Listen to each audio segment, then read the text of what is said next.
This channel does not promote any violence, harmful, or illegal activities. All content provided by this channel is meant for an educational and information purpose only. পরিশোধীয় পানীয় জলের জন্য আমরা সাধারণত বোতল বন্দি জল কিনে থাকি এবং সেই জল কিনে কেন থাকি যে পরিশোধীয় সেই পানীয় জল পান করব, কিন্তু সেই বোতলের মধ্যে যদি নোংরা থাকে তাহলে কি হবে বলুন। এইরকমই ছবি ধরা পড়লো নদিয়ার চাকদায় বোতল বন্দি জলে ভাসছে নোংরা এবং সেই নোংরা সমেত যে কারখানা রয়েছে নদিয়ার চাকদায় পানীয় জলের, এবং সেখানে যাওয়ার পর সেই কারখানায় দেখালে তারা কিন্তু বলছে যে জলে যে কেমিক্যাল মেশানো হয় সেই কেমিক্যালই ওখানে দেখা যাচ্ছে। দেখুন সেই বোতলের ছবি। বোতলবন্দি জলে ভাসছে নোংরা, প্রশ্ন করায় ক্যামেরা ভাঙচুর সংবাদ মাধ্যমের। নদিয়া চাকদা থানার সিলিন্দায় রাধাকৃষ্ণ এন্টারপ্রাইজের লাইভ ড্রপস নামে একটি পরিশোধীয় বোতলবন্দি পানীয় জলের কারখানা আছে দীর্ঘদিন ধরে।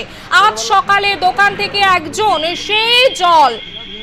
সেই জল কিনে খেতে যান এবং তখন সেই জলের মধ্যে বোতলবন্দি অবস্থায় নোংরা দেখতে পান। তারপর কারখানায় নিয়ে যান এবং কারখানার থেকে যেমনটা বলা হয় যে পানীয় জলের মধ্যে যে কেমিক্যাল মেশানো হয় সেই কেমিক্যাল রয়েছে, এবং সেই খবর করতে গিয়ে আমাদের প্রতিনিধি রীতিমতো আক্রান্ত হয়েছেন। প্রশ্ন করায় ক্যামেরা ভাঙচুর করা হয়েছে সংবাদ মাধ্যমের। আরো বিস্তারিত আমরা জানবো, সরাসরি আমাদের সঙ্গে রয়েছে আমাদের প্রতিনিধি বিশ্বজিৎ দেবনাথ। বিশ্বজিৎ, প্রথমে যেটা তোমার কাছে জানতে চাইবো, একদিকে বোতলের মধ্যে নোংরা দেখা যাচ্ছে এবং সেক্ষেত্রে সেই খবর করতে গিয়ে শেষে কিনা সংবাদ মাধ্যম আক্রান্ত। একদম, আমরা যখন খবর করতে যাই 1 ঘন্টা আগে, তখন কিন্তু এই যে 11 নম্বর রাজ্য সড়কের পাশে একদম সিলিন্ডার পাশেই একটি জলের কোম্পানি আছে, সেখানে কিন্তু আমরা খবর করতে যাই। গতকালকে কিন্তু একজন লোক, তিনি কিন্তু রাস্তার কাজ করছিলেন গোপালনগর উত্তর চব্বিশ পরগনা, তিনি কিন্তু এই বোতলটি, এই যে 20 টাকা দিয়ে বোতলটি কিনেছিলেন গোপালনগর উত্তর চব্বিশ পরগনা গোপালনগর থেকে। তখনই বোতলের ভিতরে দেখতে পাচ্ছ এখনো পর্যন্ত নোংরা ভাসছে, যে পরিমাণে নোংরা ভাসছে। এই বোতলগুলো কিন্তু নদিয়া জেলা না, উত্তর চব্বিশ পরগনা বিভিন্ন অঞ্চলে কিন্তু দোকানে দোকানে বিক্রি হয় 20 টাকার বিনিময়। সেই কোম্পানিতে আমরা গেছিলাম খবর করতে, তার সাথে কথা বলতে গেছিলাম। সেই যে মালিক, তিনি কিন্তু আমাদের দেখে ধাক্কা মারে, তার নাম হচ্ছে সমর বোস। তিনি কিন্তু রীতিমতো আমাদের ধাক্কা মারে, ক্যামেরা ভাঙচুর করে, যে R+এর যে আমাদের বুম সেটাও ভাঙচুর করে, সেই কোণে ভাঙচুর করে আমাকে তাড়িয়ে দেয়। কিন্তু তারপর কিন্তু আমি চাকদা থানার আইসিকে আমরা ফোন করার পরে পুলিশ প্রশাসন আসার পরে কিন্তু সেই সমর বোস তিনি কিন্তু এলাকা থেকে পালিয়ে যান। এই যে জল কোম্পানির 2 জন লোক কিন্তু তারা ব্যবসা করেন। একজনের নাম হচ্ছে বিশ্বজিৎ ঘোষ, আরেকজনের নাম হচ্ছে সমর বোস। তিনি কিন্তু এইখানে রমরমা করে ব্যবসা করেন, এই জল কোম্পানির ব্যবসা করেন। কেননা গতকালকে এই জলটি কিনেছিলেন উত্তর চব্বিশ পরগনা গোপালনগর থেকে, কিনেছিলেন 20 টাকা দিয়ে কিনেছিলেন। 20 টাকা দিয়ে কেনার পরে তিনি দেখতে পান জলের ভিতরে বিষক্রিয়া রয়েছে। সেই বিষক্রিয়া খেলে কিন্তু মানুষ, ছোট থেকে বড়রা কিন্তু মানুষ, তারা দোকানদার, তারা কিন্তু বিক্রি করেন।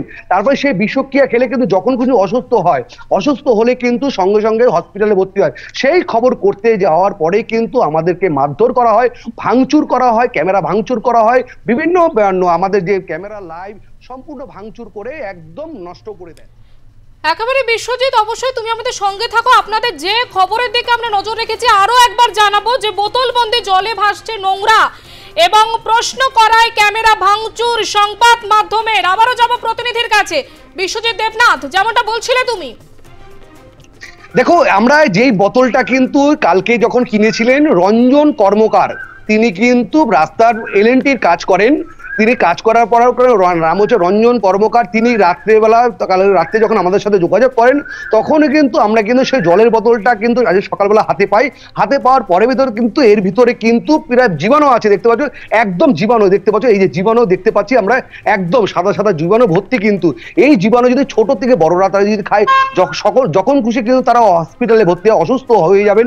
সেই খবর করতে যাওয়ার পরে কিন্তু সমর বোস, তিনি কিন্তু আমাদের তেরে মারধর করেন, ও ক্যামেরা ভাঙচুর করেন, ও R+এর বুমও পর্যন্ত ছুঁড়ে ফেলে দেন সেই খবর। তারপরে কিন্তু তিনি কিন্তু সঙ্গে সঙ্গে পুলিশ প্রশাসনকে আমরা দ্বারস্থ হই, চাকদা থানা পুলিশের দ্বারস্থ হওয়ার পরে যখনই প্রশাসন আসবেন তিনি চম্পট হন, তিনি কারখানার থেকে চম্পট হন। কিন্তু ওই পাশাপাশি আরেকজন মালিক আছেন বিশ্বজিৎ ঘোষ, এই দুজন মিলে এই ব্যবসা করেন। যে আমাদের মারধর করেছেন নাম হচ্ছে তিনি সমর বোস, তিনি মারধর করেছেন, তার ছেলে পাশে দাঁড়িয়েছিলেন, তার ছেলের বক্তব্য নিয়েছি, তার বক্তব্য যখন আমরা দিতে যাই তিনি কিন্তু কটাক্ষভাবে আমাদের ক্যামেরা ভাঙচুর করেন, মোবাইল ভাঙচুর করেন, ও আমাদের ক্যামেরা স্ট্যান্ডটি ভাঙচুর করেন, ও ট্রাইপডটা ভাঙচুর করেন, আর প্লাস আমাদের মারধর করেন। তারপরে যে প্রশ্ন উঠছে যে এই জল খেয়ে মানুষ কতটা সুস্থ থাকবে, নজর রাখো বিশ্বজিৎ। আপাতত ধন্যবাদ তোমাকে। বিশ্বজিৎ দেবনাথ আমাদের প্রতিনিধি, আমাদের সঙ্গে সরাসরি ছিলেন।